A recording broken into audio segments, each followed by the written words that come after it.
Triff mich unterm Stammtisch, wenn ich wieder Land bin. Und ich frag dich, ob wir Karten spielen. Triff mich unterm Stammtisch, wenn ich wieder Land bin. Und ich versprich, ich sauf zu früh.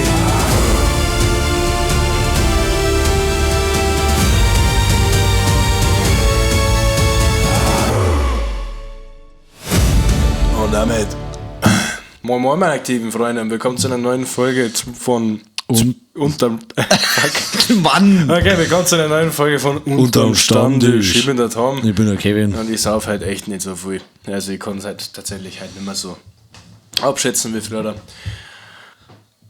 Keine Ahnung, was ich da laber. Ich weiß es doch auch nicht, Mensch. Leck meine Eier, Mann. Okay. Wo ist dein Telefon Dann mit unserem Skript? Ja. Entschuldigung.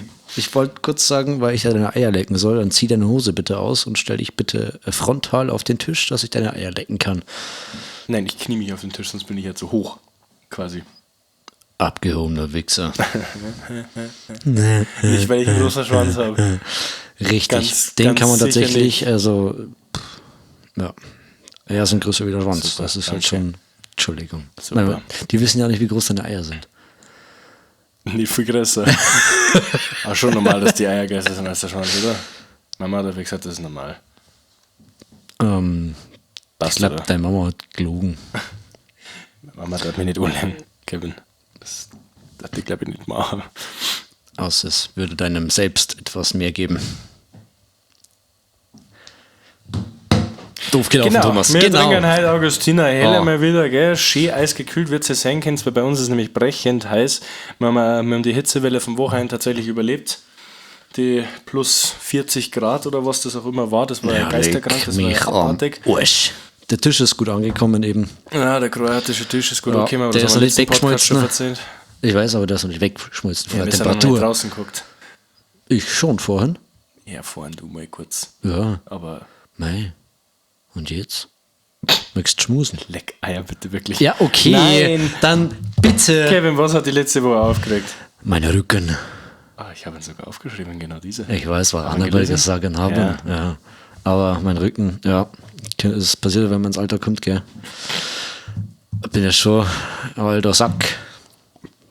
Bitte halt einmal. Ja, mache ich. Na, hab leider Gottes mich einmal vielleicht etwas verhoben, dumm gehoben, was auch immer, wie man es hast nennen du möchte. gehoben?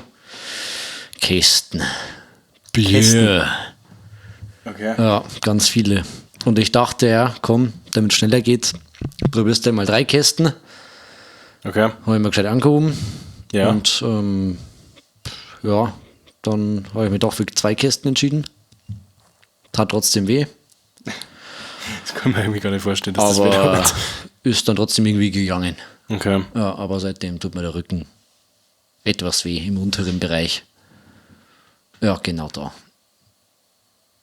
Ich hab deinen Rückenfinger, jetzt ist es besser. Na, Ah, fuck. ja, Ich weiß nicht mehr, was ich mache also mit dir.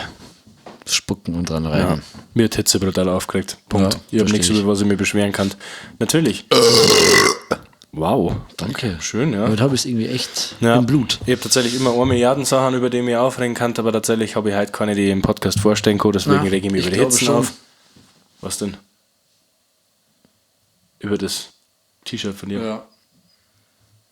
Ja, mei. Ach stimmt, sie ist ja nicht mehr da. Du bist ein Hurensohn. also Entschuldigung. Aber es gibt wenig Klamotten, die in einem Podcast so schlecht neipassen. wie Ich trage I love sehr my stolz. super hot girlfriend, get away from me oder sowas.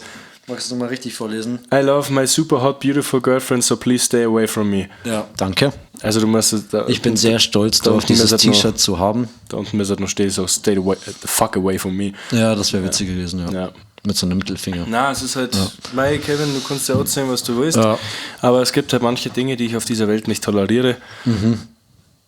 Das ist erstens warmes Bier und Radler. Ja, warmes Bier, Radler, Was ist das 0,0 Zweite? Paulaner Weißbier. Ja, Du weißt, von wem wir reden. Ah, Mausi. ja. Aber echt. Na, Mann, das ist ja völlig okay, wenn man. Ja. Jetzt fühle ich mich schlecht, dass ich Ja, das gesagt habe. ja. Mei, Ach, schöne ja, Grüße. wurscht. Ja, liebe Grüße, Und Bussi aus Bauchi. Bussi aus Bauchi und gute Bassi Besserung, aus gell? Bauchi. Bussi aus Bauchi, ja, Pass. Weil Bussis verteile nicht, die verteilen bloß Bässe. Auch gut. Ja. Ja. Na, aber Ja, gut. War's gut. Hätte ich ja der Freundin, die mich lieben, da hätte ich wahrscheinlich auch sowas erzählen. Ich würde dich hier in einem Bohrrad sehen. Was ist nun mein Bruder? Ach so, dieser der etwas. Eierzwicker. Genau. Ah, Ja. ich habe gerade voll den lustigen, traurigen Satz gesagt und hast überhaupt nicht reagiert. Ja. Okay, cool.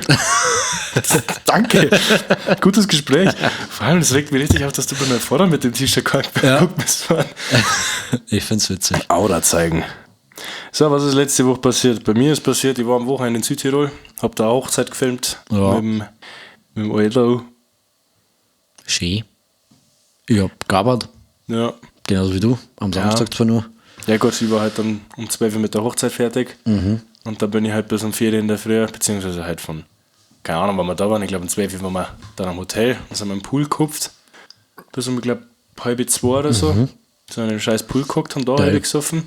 Dann sind wir zurück ins Hotelzimmer, haben uns eine neue halbe geholt, haben uns im Whirlpool geguckt. Dann sind wir da geguckt bis um 3:30 und dann haben wir uns eine Flasche Wein aufgemacht. Schön. Rotwein war wirklich schrecklich. Ja. War geisteskrank. War das die Flasche, was auf Snap?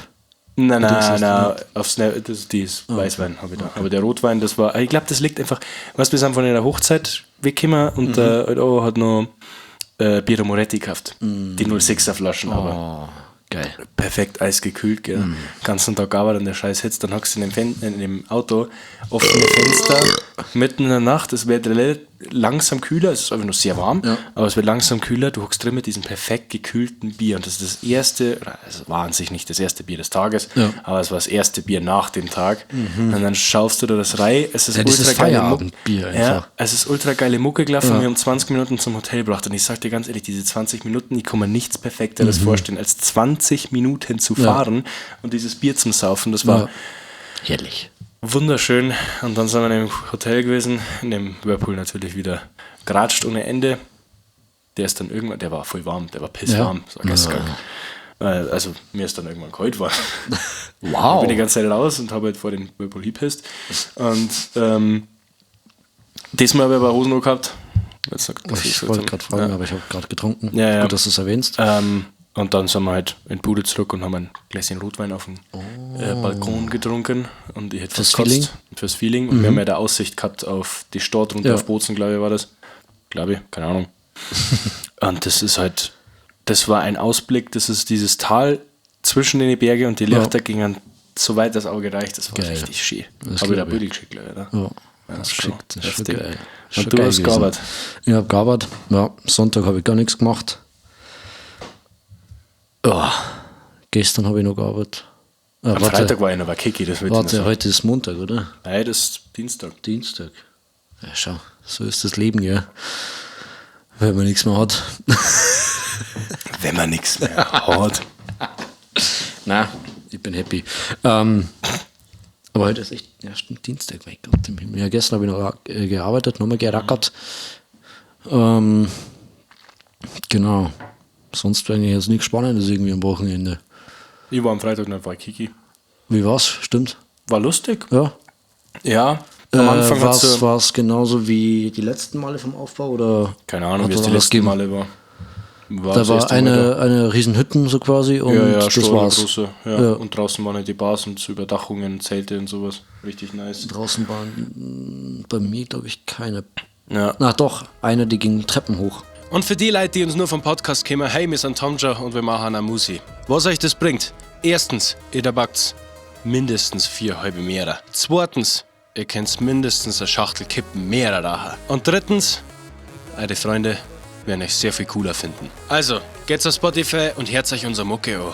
Ist nämlich so geil. Na, doch da auch, ja, das Ja, war auch. ja, Nee, ja, da okay. bin ich hinaufgekommen. Na, aber am Anfang war so ein kurzes Gespräch, was so ein bisschen ein Downer war, so unbewusst. Und das war, dann war halt irgendwie ein bisschen Fahrt. Wie bist du gegangen? Mit dem Engler und Ja. mir und mit dem Sigi. Und mit der Franzi, Alter. Die war da an dabei. Und es war eigentlich voll nett. Halt die ganze Zeit nicht geratscht und so. Und dann tanzen gegangen, ist von der Franzi noch Freundin gekommen, mit der ich mich auch relativ gut verstehe. beziehungsweise jetzt oberflächlich gut verstehe, was der will meinen. Ja. Und war eigentlich recht guter Abend, ohne irgendwie Stress. Gut, dieses Gespräch am Anfang war halt da, aber mit einer ganz, ganz anderen Person war halt am Anfang da, wo ich mir gedacht habe, so kurz ein Ding. Und ich habe mir jetzt selber gefragt, warum ich mich jetzt darüber aufrege, aber irgendwie hat mir das richtig eingenommen, dann war ich ein bisschen fad. Und dann bin ich mit dem Engler draußen gestanden. Der Engler war ja, der ist ja haut so, okay, man, der Michi, ja. Die sind ja schon haut so da drin gestanden, ja. Und der Engler grinst mir an. So, das ist eine zufällige Ahnung. Ja, das war dann irgendwann um 12:30 in der Früh. Um 1 haben wir gesagt, fahren wir, weil ich will um 2 im Bett sein. Ich war dann um 3 im Bett. Schön. Das ist ja noch akzeptabel. Ja, das hat schon gepasst. Und ich habe ja noch backeln müssen für Südtirol. Und dann schaut er mich so an. Dann habe ich gesagt, was brauchst du? Sag ich, ich hätte Bock auf ein Season oder so. Und dann redet er alle nach der anderen an. So, hast du eine? Nein. Und dann hat er eine angeredet und gefragt, und die hat mich richtig entgeistert angeschaut. Und so, hä? Dann habe ich ihr erklärt, dass er einfach nur Zigaretten gefragt. Dann habe ich mich ultra in ein Gespräch mit ihr verwickelt. Und dann stellt sich raus, dass die von weiter her kommt, aber eine Freundin hat, die von da ist. Und die Freundin ist dann gekommen und gesagt, ich kenne dich vom Pisto. Und ich so, gut. Dann kennt man mir jetzt also über unseren Landkreis hinaus. Das der ist Wahnsinn. Als der Pisto-Fotograf. Das finde ich irgendwie sehr lustig. Ja. Haben voll nicht geratscht und so. War dann cool. Und der Engler, weißt du, das regt mich so. Ich glaube, ich habe locker 3/4 Stunde mit der geratscht. Schon wieder 3/4 Stunde. Und der Engler ist die ganze Zeit an so einem Seitentisch, an so einem Lachertisch da gestanden und hat so gemacht. Und haben mich so angeschaut. Aber seine Augen haben immer an mir vorbeigeschaut. Also er hat versucht, einmal richtig zu gucken. Das besoffene Engler. Das ist brutal. Ja. Man hat schon gesehen, dass er probiert, in meine Richtung zu schauen. Weißt du, was ich glaube, warum das so ist beim Engler? Weiß ich nicht. Weil ab und zu, er starrt dich ja wirklich dann einfach an. Ja.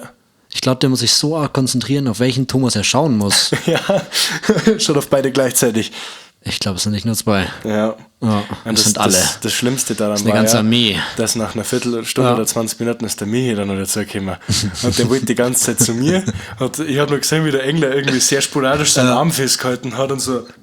Und versucht hat, den zurückzuziehen in irgendeiner Form. Und das ist halt so geisteskrank. Und du versuchst ja wirklich, du bist da gestanden und versuchst eine Konversation zu führen. Dann siehst du das. Und danach war ich übrigens dann gut drauf. Verstehe. Und dann schaust du nach rechts und du musst dir irgendwie das Lachen vergreifen, weil du jetzt nicht erklären kannst, wie die Leute zu dir stehen. Du kannst jetzt nicht sagen, ja, das eine ist mein Bruder und das andere ist als Hilfe. Man bist du später so mäßig, kannst du das nicht sagen. So. Und dann kommt der Thomas. Wenn sie das Lachen vergreifen müssen, dann ist der andere ihr kleiner Bruder noch die ganze Zeit neben mir gestanden. Ja. Und er steht da an der Bahn schon, macht die ganze Zeit. Hat die ganze Zeit so und ich so, Simon, bitte verpiss dich, das ist ja geisteskrank. Ach Gott. Ja. Schön. Das ist der Wahnsinn. Ja, das war Erfahrung. Ja. Der Kiki war toll. Ich werde das glaube ich ja öfter wieder. Ich finde auch die Mucke da drüben ist irgendwie. Aber okay. Ich finde es. Also, wo ich das letzte Mal da war, war schon ein bisschen her, fand ich es echt geil. Ja.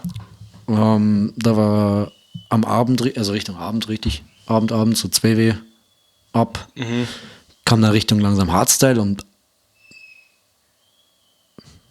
die scheiß Pfeifen da. Ja, mein Vater pfeift und meine Nichte pfeift zurück. Ja. Super. Nee, falsch verstehe, die pfeifen wirklich. Ja. Na, das und das fand ich echt geil, weil es einfach abwechslungsreich war auf jeden Fall. Und davor war eigentlich nur Schlager oder normal Malle-Mucke-mäßig. Wir sind dann schon an der Zeit härter geworden, auf jeden Fall. Das war dann cool. Na. Weißt du, wer aufgelegt hat? Na, keine Ahnung. Er hat ein Hawaii-Hemd gehabt und eine sehr, sehr komische Brühen. Und ein Cap. Also jeder, der jemals rumgelaufen ist. Danke. Sorry, not sorry.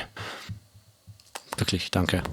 Ich finde meine Bühnenoutfits super. Was mir aufgefallen ist, was saudumm ist, dass ich das eigentlich im Podcast aussprich. Bitte.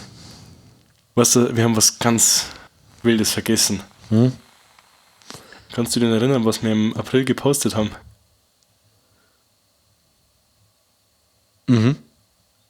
Das haben wir aber nicht eingelöst. Stimmt. Das ist ja schon fast unangenehm. Das ist 2 Monate her. Hat sich auch keiner gemeldet. Doch. Irgendwie 20 Kommentare oder sowas drunter. Ja, schon, aber ich meine jetzt Ja, die haben das. Die sind privat die irgendwie sind gemeldet doch, oder so. Die sind doch alle nicht so weit. Ja. Am Ende hat jeder Aber Polygoner. es wird langsam Zeit, ja. Na, ist halt der ganze. Weißt du, wer es gewonnen hat für mich? Ja, Der Bulli und der Andi. ja, Die haben es verdient, mit uns saufen zu gehen. absolut. Dermaßen. Also ich glaube, die saufen uns zwar arm, Ja. 100%, also ich bin schon arm, aber die können uns ja nur ärmer saufen. Du, alles ist möglich. Ja. Ich habe da einen speziellen Kontakt hergestellt. In einer freudigen Nachricht kann ich das auch gerne verkünden. Ich habe nämlich gestern mit dem Chef zusammengearbeitet. Von der gewissen Branche Ja, ja. da. Durchlaufkühler. Kriegst dann. Geschenkt. Das ist noch am Verhandeln. Geil. Aber so ein- die Dinger, die gingen mit uns furten so und hocken einfach nur bei dir im Keller und saufen da. Ja, Ach, das und war der so hat geil. guten Kontakt eben zum Tegernseer Brauhaus und alles. Und auch generell sehr geile Kontakte. Und da würde auf jeden Fall etwas rausspringen. Das war tatsächlich heftig. Also entweder, blöd gesagt, arbeite ich den Durchlaufkühler so quasi ab, weil er den kaum benutzt, ist ein einfacher, er braucht eher die doppelten oder dreifachen. Und er hat gesagt, ja, Das war voll geil. wenn du nicht blöd stehst, dann Das war. ist das deine, so Wenn du dich quasi. nicht blöd anstellst, der Kevin, gib dir mal ein bisschen Mühe. Ne? Dann gibt man eine Namensänderung. Voila. Du warst ja Niklas. Irgendwie. Niklas. Meine Mom würde mich ja eher Patrick oder was war noch? Patrizio. Nee, das Doch, nicht. da bin ich dafür. Nein, Ich bin nein. Patrizio. Bin ein riesen Patrizio. Ja, egal. Machen Wurscht. wir weiter. Das waren unsere Erlebnisse diese Woche, meine Freunde. Wir sind auf jeden Fall schon wieder, glaube ich, enorm gut in der Zeit. Oh ja, tatsächlich sind wir echt gut in der ganz Zeit. Das muss man mal. Ja, das ist Wahnsinn. Sir. Madame? Arschloch. Entschuldigung, ich wollte einfach nur höflich sein. Ja, ist okay. Wir haben heute nämlich das Thema, früher war alles besser. Oh ja, Und zwar Klick. hocken wir hier und haben 3 Punkte, die mir quasi von früher, ich darf jetzt mal sagen, ja, wir können Aber noch weiter früher gehen, ganz 10 kurz. bis 15 Jahre Ja. früher. Boah. Es gibt ja ein etwas älteres Publikum, das wir besitzen, haben, was auch immer. Ja, Ich glaube, das sind deren tatsächlich- zu unserem Alter ist was anderes auf jeden Fall. ja. Aber ich sag mal, wir sind noch in der Generation aufgewachsen, ohne Handys. Ja, Zum Teil, safe, auf jeden Fall. Also, gut, wann haben wir erst gescheit Handy gekriegt? In der 7. Klasse oder sowas? Ich meine es auch, glaube ich. Oder 7., 8. Klasse, irgendwie sowas. Also ich meine, das ist ja trotzdem früher. Ja, Brauchst du absolut. Also, aber irgendwo brauchst du dein Handy, wenn du jetzt in der nächsten Stunde in der Schule bist oder sowas, dann ist das natürlich ist halt geil. praktischer. Ja. Ich werde meine Kinder ein Apple-Handy geben und das komplett sparen die ganze Zeit, nur damit ich es orten kann. Einfach nur. Gibt es andere Möglichkeiten? Nein, ich bin halt einfach krank. Gut. Okay, danke fürs Gespräch, Thomas. Ja. Na, auf jeden Fall. Früher versus heute, also mit denen quasi 3 Punkte besprechen bzw. diskutieren, ob sie denn damals besser waren, beziehungsweise ob sie heute besser sind. Genau, ich habe mir jetzt mal ausgedacht, so 10 bis 15 Jahre zurück, weil das ja, Ja. genau die Generation Los Brutalos zum Beispiel ist. Ja, Und da kann man das, glaube ich, gut vergleichen. auf jeden Fall. Genau, und wir starten tatsächlich direkt mit Musikproduktion vor 10 Jahren versus heute. Man muss sich halt vorstellen, Musikproduktion, wenn du halt ein Newcomer bist, beziehungsweise wenn du ein Typ bist, der keine Ahnung von irgendwas hat. Vor 10 Jahren. Irgendwie Musik machen möchte und irgendwie in die Öffentlichkeit oder in die große weite Welt ausbreiten möchte, wollen würden. Ja, Ja, du musst dir halt vorstellen, also es hat ja 2016 ja auch schon Spotify und so weiter gegeben. ja, aber Also die es hat waren ja halt die nicht, noch Streaming-Dienste. nicht ganz so brutal bekannt wie jetzt. Ja, klar, das erweitert sich Ja, ja. Aber es ist trotzdem so, also damals bist du halt, keine Ahnung, wenn du es nicht produzieren hast, keiner so, Softwares wie Logic oder sowas, waren halt ein Haufen Geld für so Bumperl. Ja. Das hast du halt damals gecrackt, hast du irgendeinen Beat auf YouTube runtergezogen und so ist Hast du Outgates irgendwas entstanden. gemacht? Ja, und hast halt drauf gerappt, keine Ahnung, hast du Crazy Absolut. Train als Hip-Hop-Beat geholt und dann hast du einen Song draus gemacht. Und die Schwierigkeit war ja früher auch noch das generelle Hochladen. Du musstest ja unter entweder irgendeinem Label oder unter irgendwem stehen, Ja. um das hochzuladen, weil Spotify ja und andere Anbieter ja eben gesagt haben, ey, nur die Anforderungen und das müsst ihr haben, sonst Ja. könnt ihr nicht hochladen. Mittlerweile ist es easy peasy. Ja. Du kannst für einen Fünfer im Monat kannst du was hochladen gefühlt. Ja, aus dem Publisher mittlerweile, den wir benutzen zum Beispiel, für die Leute, die es tatsächlich interessiert, wir benutzen tatsächlich DistroKid. Ja, jetzt schon seit 4 Jahren und ganz ehrlich noch nie Probleme mit dem Service gehabt. Absolut. Echt geil. Ja. War gut. Also, dass es so teuer ist. Ja. 90 Euro im Jahr, die Spinnen. Es ist tatsächlich, es gibt noch andere, die ein bisschen teurer sind, aber mehr bieten können von Werbung und generell von Kontakten herstellen für Playlists.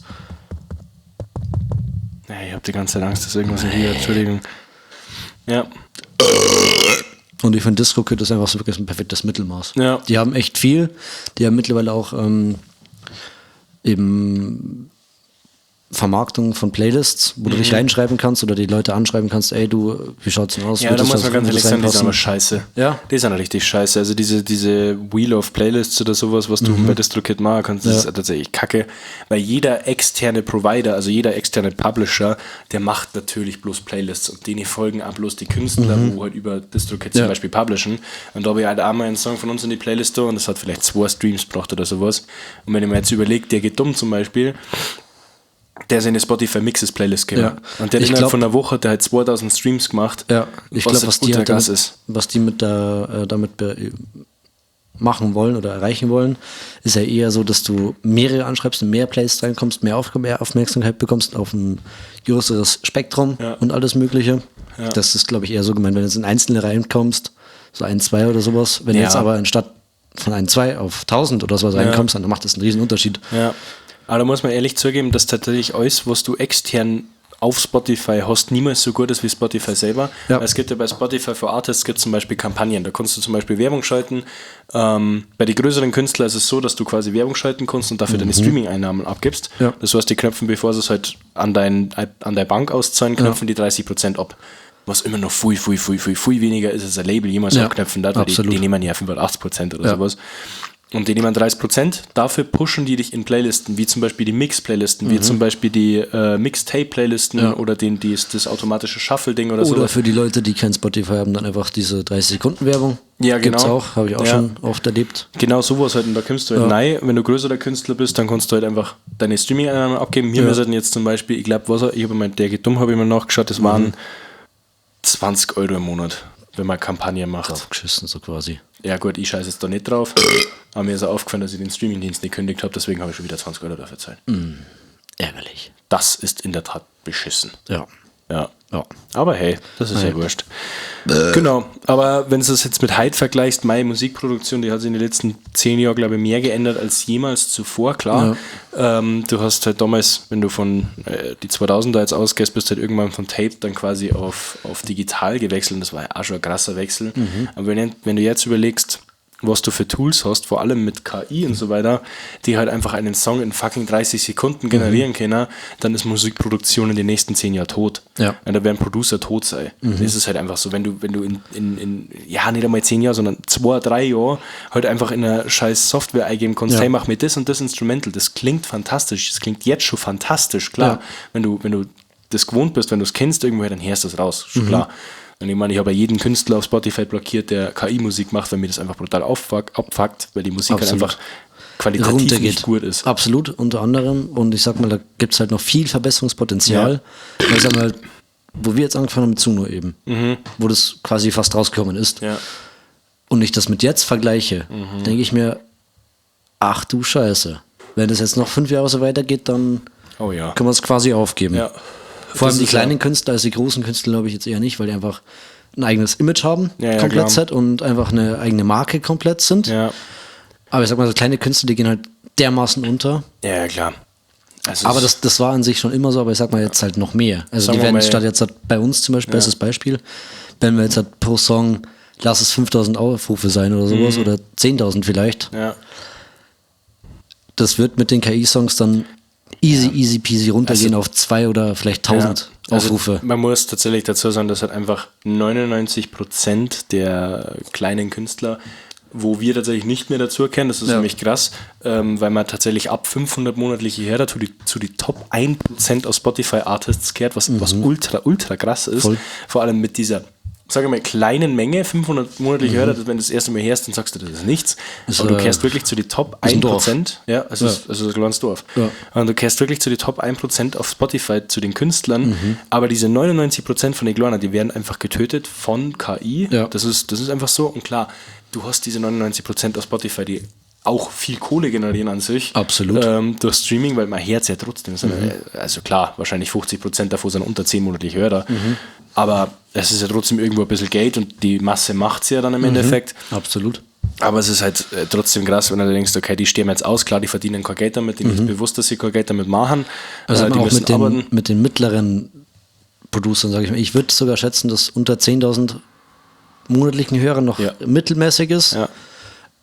Und groß würde ich sagen, ab 100 bis 150.000. Ja, groß darf ich tatsächlich auch nicht sagen. Aber das ist ab 100.000 bist halt 0,01%, gell? Das ist, und ab einer Million bist halt dann groß. Ja, dann das bist du riesig, bei mir, das ist groß. Ja, da kannst du davon leben, auf jeden Fall. Du kannst schon ab 50.000 davon leben, ja, absolut. wenn du Auftritte hast und sowas. Aber das ist halt schon krass, weil KI wird das halt tatsächlich diesen kleinen Ding und ich bin nicht einmal der Meinung, also viele Leute werden sagen, zweckt und die künstlerischen Dinge. Und ich sage ganz ehrlich, von diesen 99% auf Spotify, die unter 500 monatliche Hörer haben, sind 98% so Hurensöhne, die sie irgendeinen Beat entweder klauen, einen brutal schlecht abgemischten Beat machen, mit Handymikrofon aufnehmen, der absolut keinen Mehrwert in irgendeiner Situation bringt, weder künstlerisch oder kreativ. Oder Hörbücher nachsprechen mit einem übersteuerten Mikrofon. Hatte ich auch schon oft als Werbung. Das, wo ich mir dachte, so, ey, du, kein Wunder, warum du 5 monatliche Hörer hast. Also man muss tatsächlich sagen, dass so von diesen 99%, die sind ja, es gibt wirklich gute Künstler. Absolut. Man dumm gesagt jetzt an Armin Fasi anschaust, der mit auf Sendung, der macht ja ultra gute Mucke, der hat nicht einmal 200 monatliche Hörer, macht richtig gute Mucke und das sind so diese Ausnahmen, wo ich es tatsächlich short finde, dass KI dann kommt und die kaputt macht. Absolut. Aber es ist halt leider Fortschritt, entweder du nutzt das für die oder du lässt das sein, weil, also ich meine, klar, ich werde jetzt nicht anfangen, Beats mit KI rauszuhauen, wenn sie sich jetzt anhören wie meine eigenen Beats, vom Abmischung, vom Master her und so weiter, aber es ist auf jeden Fall beeindruckend, wenn du überlegst, dass halt so viel dadurch wegfällt, was menschengemacht ist. Man schaut sich mal die Plakate von jedem zweiten scheiß Festel an. Ich meine, klar, das Festel, was mein Bruder jetzt macht, das ist auch ein KI-Flyer. Aber ich sag mal, jeder scheiß Flyer schaut gleich aus. Es ist immer diese gleiche KI-Scheiße, wo du denkst so, aber ich finde also entweder lernst du jetzt einmal prompten, weil es ist tatsächlich nur dieses Problem vom Prompten, weil die Leute einfach nicht, die tippen ein, mach mir einen Flyer mit einem Leuchtturm drauf. Ja. Und dann macht er dann Flyer mit einem Leuchtturm drauf. Aber du kannst einfach sagen, mach das hyperrealistisch, mach das in den Comic-Art-Stil, mach das Licht da, mach das Licht so und ist so in die Farben, ist so nicht so. Einfach mehr Details. Genau. Ja, und dann funktioniert das auch. Und das sieht auch super aus. Also, gut aus, sag mal ja auch bei dem Brisket-Stream-Banner, was wir hatten. Ich fand das mega geil. Da waren so viele Details im Hintergrund und überall generell, die einfach mega stimmig waren und einfach das passt. Ja. Und oder wenn du das unterm Stammtisch-Logo anschaust, klar, das ist halt immer irgendwie so ein bisschen dieses Gape drin, wo du sagst, okay, also dieses typische ChatGPT-Gape, sag ich jetzt einmal, aber es ist trotzdem, klar, die sind jetzt KI gemacht. Aus. Aber ich finde, die schauen gut aus. Ja. Ich finde, die schauen jetzt nicht schlecht aus. Ja. Aber lass mal weitermachen, sonst regen wir noch brutal auf. Ja, bitte macht. Dieser Podcast wird euch zur Verfügung gestellt von Boris Brands. Also wenn ihr ein Video, Kreativmarketing oder eine Webseiten braucht, dann klickt auf den Link in der Beschreibung und lasst ihnen eine nette Nachricht da. Und sagt liebe Grüße von Tom Joe, gell? Ja? Nur, wenn ich das einmal gesagt habe. Vielen Dank geht raus an die Bres. Und jetzt, bevor ich euch ganz verliere, viel Spaß mit der Folge. Der nächste Punkt ist Videoproduktionen vor 10 Jahren versus heute. Und da möchte ich dir jetzt mal hinhören. Oh Gott. Das interessiert mich jetzt. Ja, mei. Also ich spreche jetzt von YouTube-Seite, weil mit mehr kenne ich mich nicht aus. Ja. Gut, vor 10 Jahren war MTV nur relativ aktuell. Ja, das habe ich nicht geschaut. Oder Vivo. Habe ich nicht geschaut. Vivo ist auf YouTube. Also immer bei Thumbnails unten dran stand Vivo. Ja. Warum sagst du, hast du nicht geschaut? Arschloch. Nutte. Nee, das war einfach, blöd gesagt, mit einem Samsung S3 gefilmt.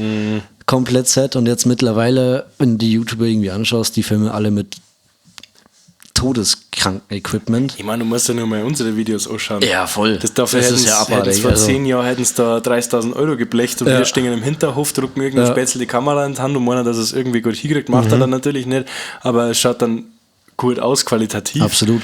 Ich sag mal, generell so in dem Genre ist es einfach schwer, jetzt halt irgendwie was hinzubekommen, vor allem für die Leute, die jetzt irgendwie keinen Plan haben von Kamera und Licht und bla bla bla. Ja.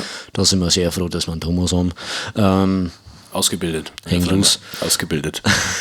Ich habe nicht studiert. Ich habe nicht für die Kacke habe ich kein Geld verlangt. Aber echt. Ausgegeben. Ja, wir haben es verstanden, Thomas. Entschuldigung. Ja. Lecker. Na, aber ich finde, das ist einfach, mittlerweile das Niveau ist viel zu hoch gehalten für das, was es ist. Weil ich verstehe unter YouTube einfach irgendwelche behinderten Videos, so quasi, die einfach dumm gehen und einfach witzig anzuschauen sind. Ja. Auch wenn jetzt mittlerweile Qualität ja schon, blöd gesagt, wichtig ist, dass jetzt einfach, dass du in 4K so quasi schauen kannst. Wegen Auflösungsmäßigen her, aber wie der Kamerawinkel ist, wie das Licht jetzt sein muss und bla bla bla. Ah, da muss ich das- Mich interessiert es nicht so, es schaut schön aus, absolut. Ja Es klar, aber macht die was her. interessiert es nur nicht, weil dir das nicht auffällt. Und das ist ja genau der Punkt. Eben. Das ist ja genau das Geile, wenn du dich ein bisschen mit Cinematografie beschäftigst. Wenn ich jetzt die beschäftige mit Cinematografie, ja gut, das mache ich. Umsetzen kann ich es jetzt nicht wirklich, wenn ich nicht hinter der Kamera stehe, das ist das Ding. Aber ich meine, wenn ihr euch jetzt dumm gesagt die letzten Los Bodalos Musikvideos der letzten 4 Jahre anschaut, die hab zum Beispiel alle ich gemacht, bis auf, glaube eins oder so, habt ihr alle ich gemacht. Seit Hakuzao habe ich eigentlich jetzt Musikvideo von denen gemacht. Ja. Und da musst du halt schon mal anschauen, das fällt dir nicht auf, weil es dich nicht stört. Und wenn du jetzt sagst, okay, das Licht ist da ein bisschen scheiße oder das Color Grading ist kacke, das darf da tatsächlich auffallen. Ja, mit Sicherheit, wenn der Typ jetzt, ich darf jetzt nichts Falsches sagen, wenn der Typ jetzt einfach mitten in der Sonne hockt oder hinter der Sonne hockt und du siehst den Typen nicht mehr, Ja. dann ist es doof. Der kennt drauf, wo ist das Eis jetzt? Das ist das Ding, das ist ja das Geile wieder. Schon, aber ich meine jetzt, da müsstest du halt wieder rein theoretisch, von meiner Logik her, müsstest du irgendwie ein frontales Licht haben oder irgendwie von der Seite, Ja. damit man das Gesicht wieder sieht. Ja. Weil sonst macht die Sonne ja komplett einmal schwarz. Ja. Aber es sah geil aus, Schako. Ja, aber ich Bist sag du mal, ein wenn kleiner- jetzt ein Typ da hockt und ein trauriges Video macht, schaut es vielleicht gut aus, Ja. hat auch irgendwie eine dramatische Bedeutung Touch, und ja. Touch und bla bla bla, aber ich sag mal, wenn der jetzt irgendwie einen Witz erzählen möchte und denke ich mir so, ey, du, ich auf die würde Fresse. deinen Ausdruck gerne sehen, entweder, oder halt auch die Fresse. Ja. Das schon, aber ich meine jetzt generell vom Aspekt her, dass es, wie es oder wie es sich hochgepusht hat, weil ich sag mal jetzt die großen YouTuber, ja klar, natürlich ist die haben Todesreichweite und müssen Qualität liefern und alles, Klar. aber ich sag mal jetzt auch die mittelmäßigen Ja. haben mittlerweile so ein dickes Equipment, wo ich mir denke, so, ihr bräuchtet das so quasi eigentlich gar nicht, weil Eigentlich brauchen wir es nicht. nee, es würde blöd gesagt ja, mein Handy reichen. Ja. Absolut. Eigentlich schon. Aber du möchtest ja trotzdem irgendwie rausstehen. Ja. Willst du irgendeinen Fun-Fact wissen? Ja, bitte. Das erste Mal, wo Blackmagic ihre Kameras rausgebracht haben, das war damals die Ursa 4.6K Mark I. Und die hat einen Sensorfehler gehabt. Und zwar jedes Mal, wenn du eine Sonne oder eine helle Lichtquelle gefilmt hast, ist der Punkt, der überstrahlt war, schwarz geworden. Und da kennst du es ja, wenn normalerweise, wenn du das überstrahlt, ist es einfach weiß. Es ist einfach komplett weiß. Aber das ist schwarz ausbrennt. geworden. Ja. Der ist schwarz geworden. Das ist witzig. Es war ein Softwarefehler einfach. Die haben einfach, wenn Weißwerte wirklich auf ich glaube 255 wegen 8-Bit, oder? Weiß ich nicht. Oder 1024, Aber ich kenn mich da nicht 1024, aus, das ist 10-Bit. Wenn die halt voll ausgeschlagen waren, diese 10-Bit von, also Ja. Y für Luminanz und RGB für Rot, Grün, Blau, Ja. dann hat er einfach schwarz gemacht. Das ist witzig. Keine Ahnung warum. Aber wenn du einen Wert drunter warst, dann war es halt weiß. Das ist echt witzig. Ja. Genau. Und jetzt kommen wir zum letzten Punkt und das Ja. ist tatsächlich der Punkt, der mich am meisten interessiert und zwar Festel vor 10 Jahren versus heute. Ja. Kevin, du warst vor 10 Jahren schon fort, habe ich gehört. Das ist richtig. Mit 13. Ja. Also, verzeih mal. Ich erzähle jetzt mal von heute. Kurz zusammengefasst. Was seid ihr für behinderte Wichser geworden? Es ist ja wirklich unglaublich. Was genau jetzt? Ich würde mittlerweile Dorfpartys mittlerweile so beschreiben wie ein kleines Oktoberfest. Aus dem Grund klein, weil es klein ist. Oktoberfest, weil einfach Teuer und scheiße. unter anderem Ja. und einfach nicht mehr die Stimmung zum Teil zusammengebracht wird, was man früher gehabt hat. Du hast dich früher, hast natürlich noch nicht so viel Kontakte gehabt oder sonst irgendwas oder jemanden gekannt, pflanzt dir einen Tisch und dann hast du höchste Gaude überhaupt. Machst Scheiße mit denen, du bist da und auf einmal sind es Freunde und bla bla bla, schieß mich tot. Jetzt gehst du an den Tisch, ne, verpiss dich. Alle nur noch am Kiffen oder sonst irgendwas und eigentlich kaum mehr am Saufen. Es gibt schon, also vor allem, wenn es nüchtern sind, die Leute sind schon echt unfreundlich. Boah, leck mich am Arsch. Da sagst, ey, du, da ist noch Platz, kann man sich dazu hocken? Nein. Ja, das ist jetzt alles Hurensöhne. Echt so. Und das nervt mich wirklich, weil da geht so ein bisschen Kultur verloren. Ja. Und vor allem, was ich auch schlimm finde, früher war Tracht Pflicht. Da hast du vielleicht 1, 2 Leute gesehen, die keine Tracht angezogen haben. Und mittlerweile jetzt zum Beispiel in den Gries fast 40%, 50%, die keine Tracht anhaben. Deswegen gehe ich ja mindestens einmal im Jahr aufs Oktoberfest, um da mal eine gescheite Trachtherzen zu sagen. Ja. Ja, das ist mir einfach ein persönliches Anliegen, weil ich sage so, hey, ihr Preisen könnt ihr mir alle mal am Arsch lecken. Ein Statement setzen. Ein Statement setzen. Wir sind doch für die alte Kultur, merkt euch das. Wir sind für Tradition, nicht für die alte Kultur. Ja gut, alte Kultur schon auch, aber... Das gehört, ich finde, das gehört mittlerweile zur Kultur, aber es ist auf jeden Fall sehr viel Tradition. Also mehr Tradition wie Kultur. Ja, man möchte halt irgendwie mal was beibehalten, wo man sagt so, hey, da sind wir eigentlich relativ stolz drauf. Und das war ja an sich auch lange so. Ja, ich meine, ich bin einfach nur stolz drauf, dass ein Bayer durchschnittlich 10 Liter mehr Bier da packt als ein Preis, aber mei, wo siehst du das halt noch? Wo werden das also noch groß wenn ich mir jetzt ausgeschildert? die jetzt 16er gewordene Generation anschaue, oh, jetzt so ein Hugo, Oh, jetzt so ein Limoncello Spritz. so, oh, das zweite Gläschen ist schon ein bisschen hart für mich, da muss ich kotzen. Ja, ich muss noch mit meinem Eiksam nach Hause fahren. Ja. Junge, diese Eiksam-Scheiße, die regt mich so auf. Ja. Ich muss mit dem E-Bike von Mutti nach Hause fahren. Jungs, ich kann heute nicht spucken. Das geht nicht, da schlafe ich immer so schlecht. Halt's Maul, stell dir deine 200 Bier rein, hab ein Gaudi und dann am nächsten Tag fragst du, warum du das gemacht hast und am Wochenende geht's weiter. Ganz Oder am ehrlich. nächsten Tag. So haben wir das auch schon gemacht. Ich zitiere nur mich vor 2 Jahren. 24, 25. Oh, leck mir mal, 2, 3 Jahren. Nicht einmal 2 Jahre, aber Ja. Ja, ich wollte es einfach nur, weil es übergreifend war. Ja. 2 Wochen habe ich vorgeglüht für Silvester. 2 Wochen. Jeden Tag habe ich gesoffen. Mir ging es super. Zu einem gewissen Zeitpunkt. ja, wenn du so früh aufgestanden bist und der erste Bier getrunken hast, dann ist der Gold. Dann ist mir wieder gut gegangen. Aber ich habe einmal, ich sag mal, abwechselnd gesoffen vom Stoff. Ich habe mal Bier gesoffen, ich habe mal Whisky gesoffen, ich habe mal Schnaps gesoffen, ich habe mal Wodka gesoffen. Ich glaube, in den 2 Wochen habe ich noch nie in meinem Leben so viel Geld für Alkohol ausgegeben. Ah ja. Das war echt bodenlos. Was in Amerika? Nee, Dann das kam nicht mehr hin. ultra viel Geld für Alkohol lassen. Ja, aber weißt du, was ich da hingelassen habe für Alkohol? Also von die 2000 Euro, die ich in Amerika ausgegeben habe, waren 500 Euro mindestens für Alkohol. 2 Wochen. Ja, aber das waren 9 Tage. Ich erzähle dir, was ich ausgegeben habe für Alkohol. Nur für Alkohol. Du hast ja doch irgendwas erzählt über 1000. Und die Hälfte davon ist 500? Aber Ja, das haben wir in Amerika auf den gemacht. Mann gerechnet. Ja, ich habe 500 Euro für Alkohol ausgegeben. Das habe ich doch gerade gesagt. Ja, aber das war ja quasi für die Menge. Das hat ja Nein. jeder mitgesoffen. Ja, es hat ja jeder Mix, aber jeder hat seinen Anteil gezahlt. Ja. Es waren das nicht ist 500 klar. Euro für die Gruppe, Ja, es waren 500 Euro, die für ich jeden. alleine gezahlt habe Ja. für den Alkohol, den ich getrunken habe. Thomas, halt dich fest. Nein, das ist ein bisschen schwul. Halt dich woanders fest. Ja, besser. Es waren 1700 Euro. Na. Allein wegen dem Whisky, dem Wodka Na, komm. und die ganzen Jägermeister-Stamperl, die ich mir in der Tanke gezogen habe. Da war so ein kleines Scheißding, 3,50 Euro kostet. Ist ja, gib mir 10 her. Ist alles etwas teurer. Okay, warte, wir ziehen 200 Euro ab von Zigaretten mindestens. Weil die habe ich auch mit. Ja, doch, vielleicht ein bisschen mehr. Ich weiß nicht.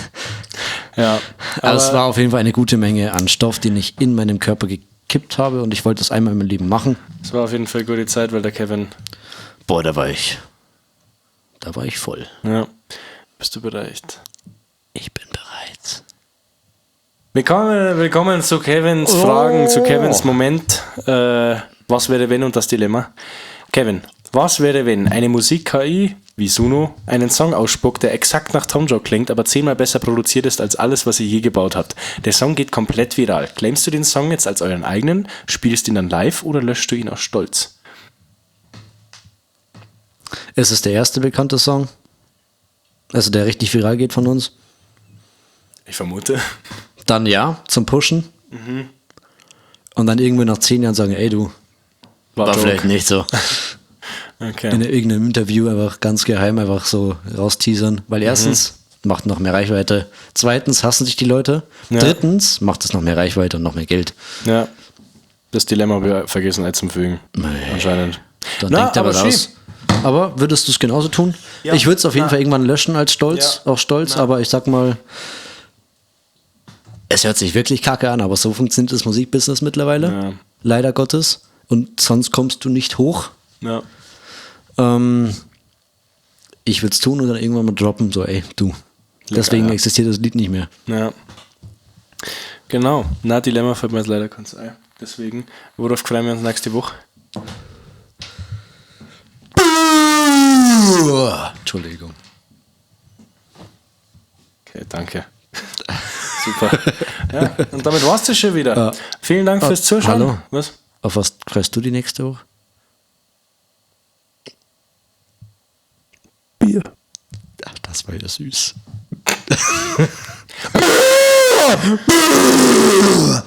Ja. Ja. Und damit sage ich vielen Dank fürs Danke, Zuschauen. danke. Lasst uns gerne ein Abo und ein Like und ein Kommentar Bitte, da. bitte. Wir werden uns freuen. Wir schauen einmal nächste Woche, ob wir vielleicht einmal dazu kommen, Gasmas zum Saufen, weil Oh, nächste ja. Woche glühen wir tatsächlich an den Tag, wo wir einen Podcast aufnehmen, glühen wir tatsächlich vor fürs Seefest in Rottach.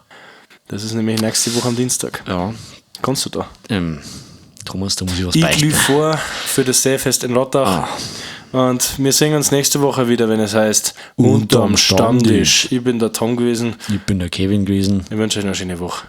Einen guten Rasch. Und wir sehen uns wieder nächste Woche Mittwoch um 15 Uhr. Habitäre, ihr Arschlöcher. Ja, du hast was vergessen.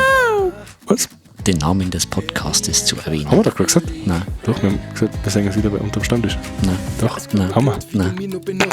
Hast du nicht? Das haben wir. Hättest du das nicht gebrüllt. Hast du? Nein. Hast du? Ich weiß nicht. Heute, ich glaube es gefällt mir, wer ich einfach nur für die brennt. Heute, ich glaube es gefällt mir, wer ich einfach nur für die